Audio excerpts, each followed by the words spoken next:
My sister-in-law, Nadia, keeps whispering at me, and I'm convinced she's trying to drive me insane. My wife, Clara, is on her side, which only makes things worse.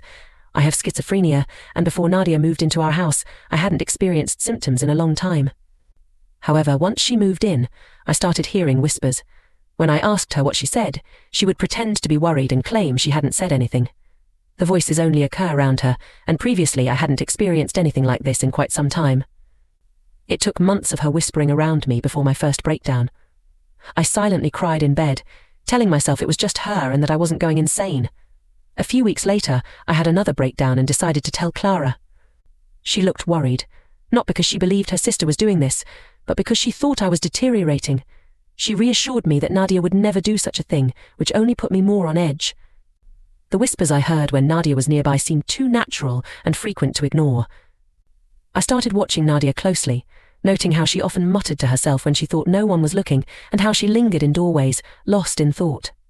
I paid more attention to the sounds in our home, trying to catch clear words or phrases that would prove I wasn't imagining things. But the more I listened, the less I understood. Clara grew frustrated with me as I became more withdrawn and obsessed with proving Nadia was whispering. Months passed, and even though I was taking my medication and seeing my psychiatrist regularly, the whispers continued. My doctor adjusted my medications several times to subdue what was diagnosed as auditory hallucinations, but no adjustments made a difference. Every tweak brought a flicker of hope that quickly faded as the murmurs continued. The more I heard, the more I studied Nadia's every action. I was certain she was whispering just low enough for me to hear, but without enough clarity for me to confront her directly. Clara watched my condition worsen and grew more concerned. Initially, she dismissed my accusations as a symptom of my illness, trusting her sister completely. However, as my fixation on Nadia's supposed whispers intensified, so did the tension within our home. Clara found herself torn between her loyalty to her sister and her commitment to support me. One evening, the situation escalated dramatically. While walking down the hallway, I heard a whisper, clearer than ever, unmistakably from Nadia. It was a simple, sinister murmur, just audible enough to catch. My heart pounded as I rounded the corner into the kitchen, where I found Nadia with a glass of water in her hand, seemingly oblivious to my presence. I was so over it at this point. I couldn't hold back any longer and yelled at her, demanding she admit to whispering to me. I asked her why she was doing this and what she could possibly gain from it. She acted like she didn't know what I was talking about and began to cry, then ran out of the house. I knew she was going to call Clara, and I panicked. Clara hates getting calls while she's at work, and I could only imagine how mad she would be when she found out about my confrontation. Nadia didn't come back home until Clara pulled into the driveway. My heart raced at the thought of what Nadia could have told her. If she would lie about the whispers, what else could she lie about? Clara walked inside the house and told me she was struggling to understand everything that was happening. I tried to give her my side of the story, but she asked me to let her finish. She said it broke her heart to see me suffer, but it was also hard to hear such serious accusations against Nadia. As I tried to explain, Clara said she didn't want us to lose what we had over something that might be my illness misleading us. Throughout this conversation, Nadia was behind her, crying and nodding in agreement. I couldn't believe how far she would take this lie. What was in it for her? I agreed to drop the subject for the moment, feeling that if I said anything more, it would come from a place of anger, and Clara wouldn't really hear me. The following day, after I had calmed down, I tried to speak to Clara about Nadia again. I explained how the whispers were deeply affecting me. Clara listened, but ultimately decided that my issues were too complex for us to handle alone. She suggested I needed more specialized help than could be provided at home. The idea of being admitted to a psychiatric ward was jarring. It felt like a drastic step, but it also acknowledged the gravity of my mental state. The idea of being sent away from her to a hospital made me feel like she was giving up on me. I didn't want to go, and when I tried to tell her, we ended up having a big argument. We both felt strongly and couldn't agree, which just made things worse. Instead of continuing to argue, I decided to be quiet and think of another way to show her what was going on. I had a plan. If Clara could just notice some of the weird things Nadia was doing, maybe she would understand why I was so upset. Over the next few days, I paid close attention to Nadia whenever she was around.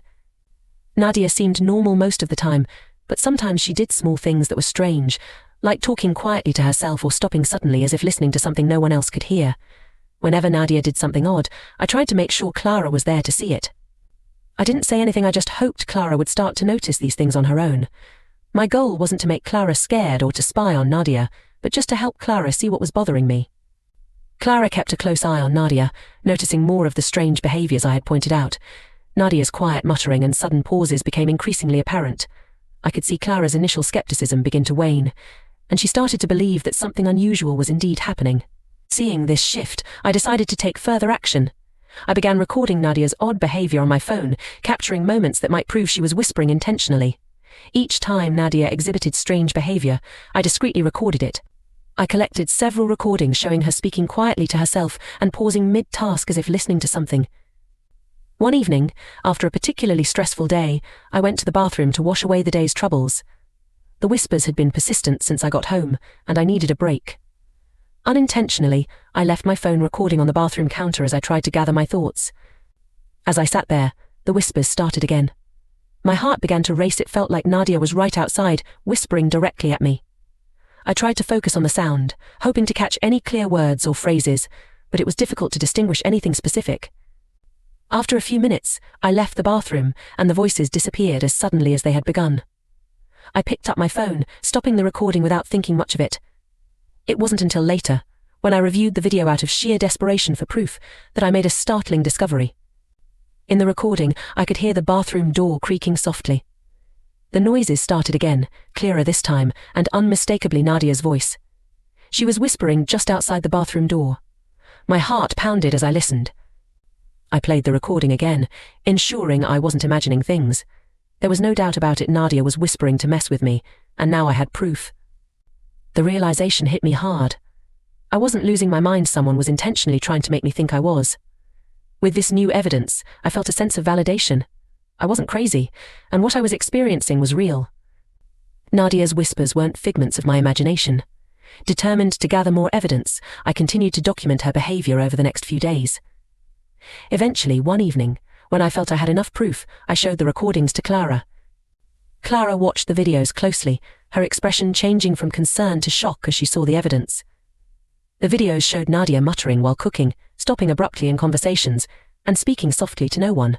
Clara's face grew pale as she processed what she was seeing. The tension between us eased as we finally understood one another.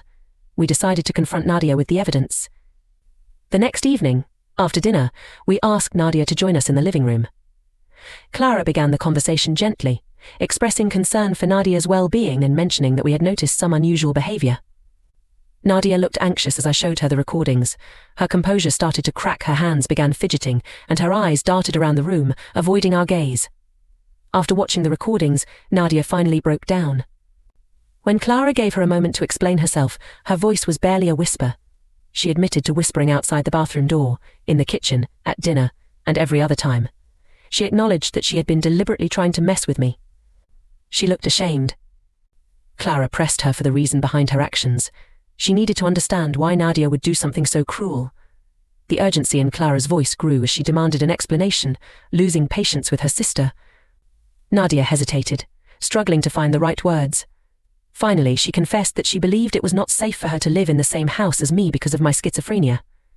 She explained that she had read about the condition and felt convinced that I could become dangerous. Her whispers and strange behaviors were an attempt to protect herself by pushing me to seek more intensive treatment or to leave the house. Clara listened, trying to comprehend why Nadia had chosen such a hurtful way to address her concerns. The revelation that Nadia's actions were driven by fear didn't absolve her responsibility. Clara took a deep breath, trying to process everything. She told Nadia that while she understood her fear, her actions were unacceptable. She asked if Nadia comprehended the amount of harm she'd caused. Clara's voice wavered as she expressed the pain and stress the situation had caused both of us. She emphasized that trust had been broken. Nadia had tears in her eyes and apologized repeatedly. She expressed regret for her actions, admitting that she hadn't fully understood the impact of her behavior and was genuinely sorry for the pain she had caused.